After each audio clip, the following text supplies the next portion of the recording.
What's good, K Nation? It's your boy King Cramden back with a brand spanking new reaction video. Today I have for you Death Battle.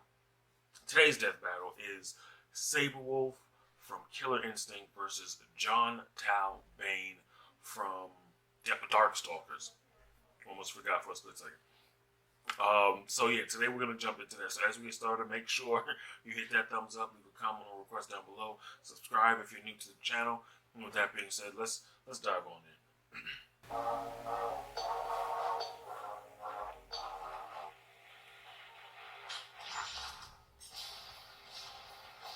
Sir Thomas Browne once said, "Every man is his own greatest enemy, and as it were, his own executioner." For many, every day is a struggle to restrain the beast within.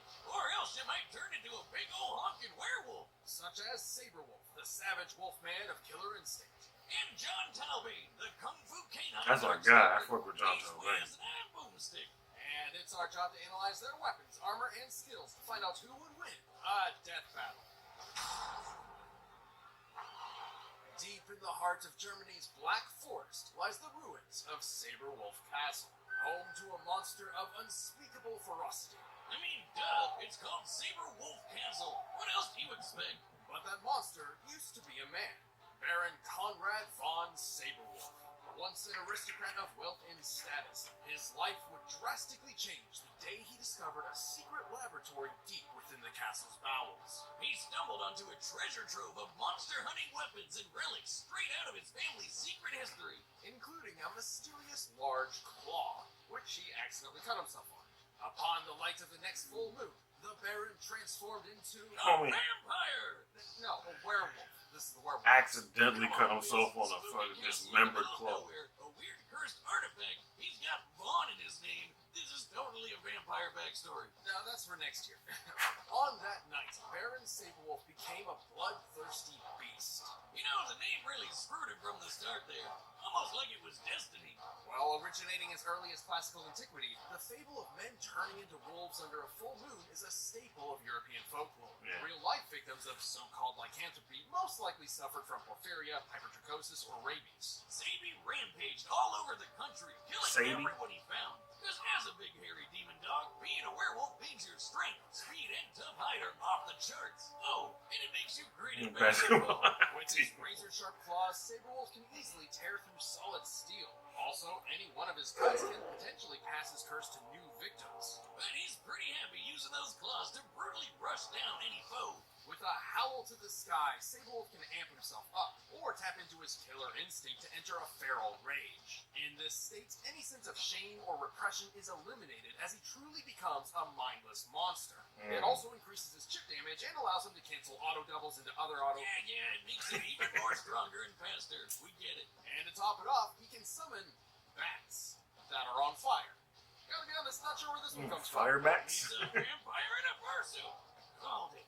After a night of painting the town red with blood, Sabrewulf awoke to the nightmare that would be the rest of his life. Yeah, he wasn't exactly a fan of the whole werewolf thing, so he did anything he could to stop being a full moon furry. But science and magic couldn't cut it. He descended into madness, but eventually found a possible savior. Your friendly neighborhood soul-crushing megacorporation, Ultratech. Ultratech. Evil Walmart. Or just Walmart. Ultratech promised Sabrewulf a cure for his lycanthropy.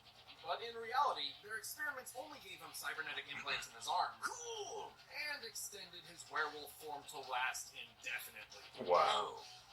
Also cool? But Sabrewulf was none the wiser. In return for a cure that would never come, he agreed to fight on Ultratech's behalf in their Killer Instinct tournament. What a goober! This moron ran around a creepy castle, bumped into something sharp like a dumbass, and now he might not even be potty trained. That's what I'm telling you. Duped by the most obviously evil company ever to ruin his life even more. This guy is either the unluckiest schmuck on the planet, or just high off his ass on opium. Actually, he was dangerously addicted to opiates for a time, which only drove him further into madness. Wow, this guy's life sucks. Regardless, Sabrewulf was a fierce competitor. With Within the Killer Instinct tournament, he battled and defeated a Nez Perce warrior Thunder, the metallic super soldier Fulgor, and an actual dinosaur. He's certainly among a high tier of the competition. Like Tusk, who can summon friggin' meteors out of the sky. Based on how large this projectile is, its impact should be equivalent to over a kiloton of TNT. Sure, Sabi can't magically call down space rocks, but he can survive a hit like that and dish it back. In the tournament, he won 17 fights in a row. Until he met the warrior monk Jacob. Yeah, protagonist, right? And he got his parent cheeks clapped by an alien McFlurry named Glacius. But even after the tournament, Sabrewulf proved strong enough to tear out his own cybernetic implants. While conducting experiments on him, Ultratech's android CEO Arya had noted that the older a werewolf gets, the more vicious and skilled it becomes, while the loss in strength and agility is negligible. And he proved it in his rematch with Glacius. Who's the clapper of cheeks now? Spamming snow cones. The clapper of cheeks. Once got the drop on Arya, whom, according to an official novella, can react within a nanosecond. Holy crap! He's not just your average werewolf, he's a super werewolf! A fighting tournament ass kicker! Though he will sadly always be on the hunt for a cure that doesn't exist, Sabrewulf is one of the most dangerous monsters and men to ever live.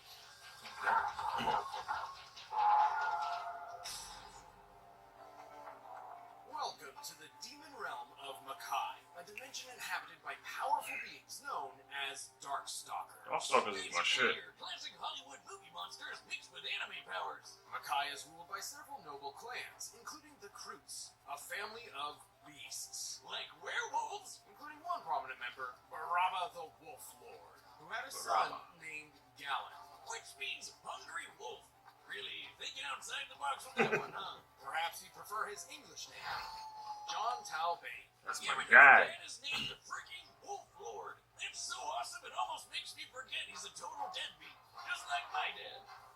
Did I say that out loud? Things got worse. One of the Wolf Lord's enemies, the demon Jenna, sent an assassin to kill Jon's mother. Dick move. Moms are off limits. Now a werewolf and an orphan, Jon grew up pretty pissed off at just about everything. Especially the humans that hunted him when he transformed. In the light of a full moon, Jon can't help but embrace his Kroot's heritage. And under a red blood moon, he risks losing all sense of self and becoming a ravenous beast. Jon's story was about the same as any werewolf's until he happened upon a man who was also half monster and who defeated Jon in combat. With martial arts.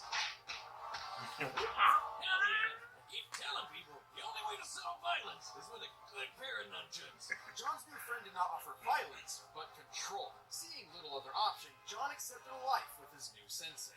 While we don't know for sure what fighting style he was trained in, based on the time period, location, and his stance, we can guess that he was learning Shotokan karate. Inspired by Bushido and Zen Buddhism, Shotokan karate's focus is on controlled calm, strong defense, and a rejection of unnecessary violence. Basically the exact opposite of being a werewolf. Well, sign me up for his doggy dojo, because I have no idea how all that Zen stuff translates to moves like his climb chaser and wild circular. Rejection of unnecessary violence? My ass, this dude's just showing off.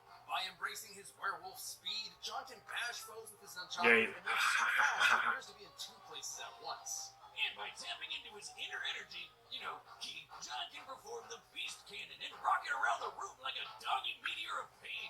But that's nothing compared to the almighty dragon cannon. Oh yeah, so much for being Zen, right? That dragon can incinerate a whole wall. Jon's training seemed to do the trick, until his master was killed by a group of bandits. Where was your Of course. dragon there, man? Enraged yet again by the cruelty of mankind, but tempered by his master's compassion, Jon became conflicted over his role in a morally gray world, unwilling to fight, but always ready. And by combining his martial arts skills with his natural werewolf powers, he became a wolf man to be reckoned with. His razor-sharp claws can slice through steel, and even punch holes in powerful Darkstalkers like Lilith. Damn. He's also got those great doggo senses, like super hearing and smell. To demonstrate, I've modulated dummy senses up to the same degree as those of a wolf. I see you find my frequent humiliation amusing. Oh, I do. Oh, Oh. In open climates, wolf ears can hear sounds up to 10 miles away. Boomstick, somebody's outside stealing your dune buggy. God, wait, really? And their sense of smell is over 100 times greater than that of a human's. Oh good. The thief got away. What did you smell that told you that? Salt. Lots and lots of salt. With nothing but grit and a Salt? thick layer of what I'm sure is unreasonably soft fur that you just want it stretched behind the ears. John has survived an onslaught of missiles from the monster hunter BB Hood. BB Hood put in work. Little Red Riding Hood military grade She is ordnance. vicious. I want to shake their hand. We've seen John dodge bullets up close, but he's bragged about being as fast as light speed. Sure, John. And they can take down these 5,500-pound alien robots called Pixels, which can fly through outer space. Also, it's worth mentioning that Darkstalker society is broken up into different classes based on the strength and power of the individual. John is a B-plus class Darkstalker, which is way above average, so it makes sense to compare him to other B-plus classers to gauge his limits. Like Anacaris, who sank all of ancient Egypt underground. Or QB, who could lift a massive beehive high above this castle. Based on its size relative to the castle, this hive would have to weigh over 30 million tons. That's like lifting over 300 aircraft carriers. Damn. And John's way more jacked than she is. And imagine getting stung by one of those bees. Even with his amazing power, after decades of torment, Jon had resigned himself to a life of misery and solitude. Until he met the cutest cat girl around. Now, we all know cats are usually super evil and Satan's presence on Earth, but Alicia taught him that humans actually aren't so bad. Wait. So years of martial arts discipline couldn't temper his bad side, but getting laid did? You know what? I believe him. As far as we know, they're just friends. Yeah, and I'm sure the internet can give you 34 good reasons why that's bullshit, Wiz. Well, despite what DeviantArt thinks, Felicia would help Jon conquer his dark side. Literally. Like, he literally fought his dark side and killed it. I always thought that was supposed to be like metaphor stuff, but I guess that Yeah, is for the real, real yeah. stuff we've talked about. And with that victory, Jon finally claimed dominance over his monstrous identity and committed himself to a life of compassion. But Jon will always be a Darkstalker. If he relapses, he'll be as deadly as ever. There will always be a monster inside of him, just waiting to be let loose. Existence with humans is impossible. That is why we are called Darkstalkers. All right, the combatants are set. I got Jon, man. Jon Talbain, bro. Alright, I got Jon Talbain. Sabrewulf, he gonna put up a fight, but I don't know. I'm more familiar with JT. I have no forgiveness left, monster. Woo!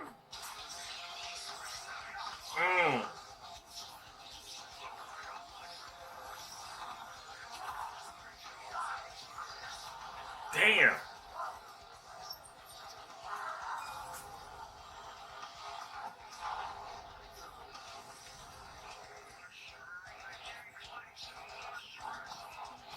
Sabrewulf is buff as fuck.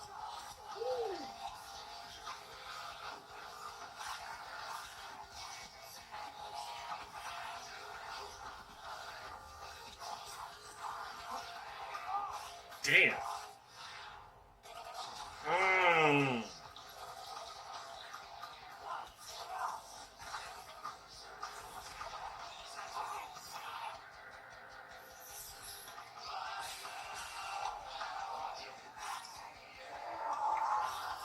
Damn. Worked through his arm.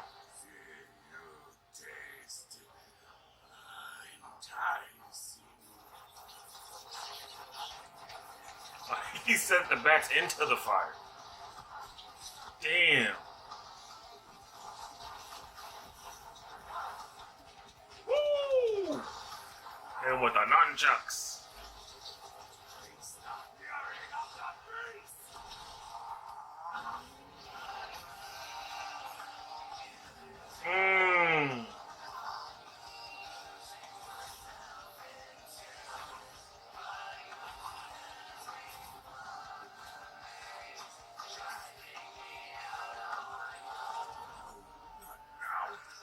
Ah, shit.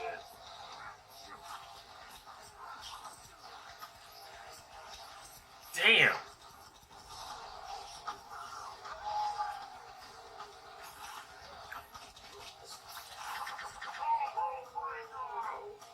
Not like him.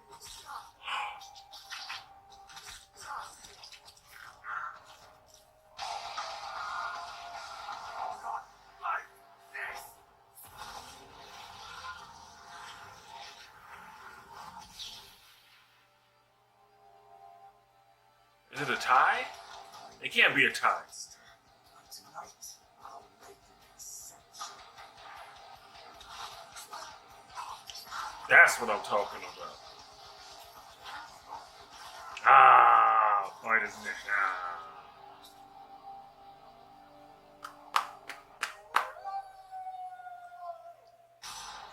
That's my boy. Whiz, I think I need to see a therapist to tell them how awesome that was. Sabrewulf was a ferocious foe, but Jon had a lot going for him in most regards. For instance, Jon was trained in genuine martial arts and practiced them for decades, while Sabrewulf relied entirely on instinct. You mean killer instinct, eh?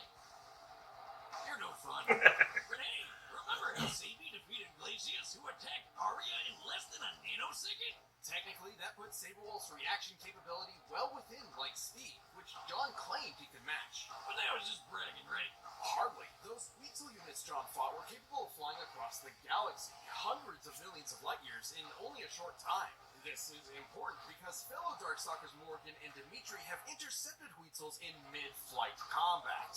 Yeah, those two are A-classers, but B-plus Darkstalkers like Jon have kept up with the higher classes in speed plenty of times. Now, BB Hood can, and she's a C-class. When it comes to the Darkstalker class system, speed is much less a factor than power and energy levels. To be frank, even if Jon was half Morgan's speed, he'd still be faster than Sabrewulf. So, if anything, he wasn't bragging enough.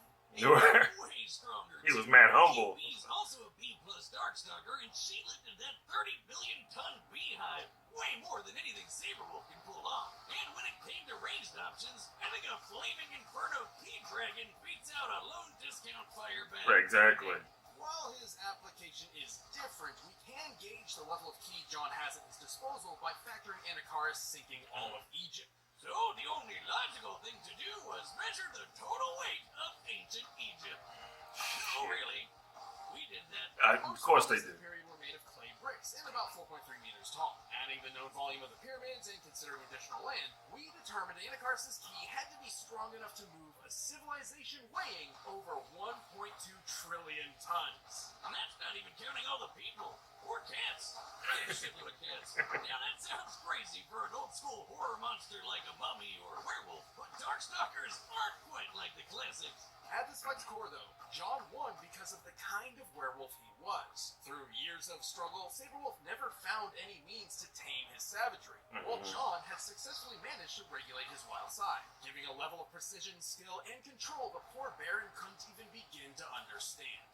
Sabrewulf was vicious and unrelenting, but Jon had the training, the power, and, yes, the flaming Inferno Dragons to score a brutal victory.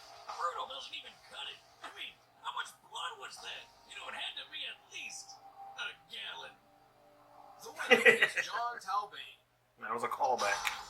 Alright, who's Thanks next? for watching this episode of Death Battle. Come back next week to see previews of our upcoming matchups. If you want to watch more stuff, you can click the boxes right around here. Who's and you can next? some TV merch at store.roosterteeth.com. Attention, blue team! Oh yeah, they're doing red versus blue. People with tanks are never outnumbered.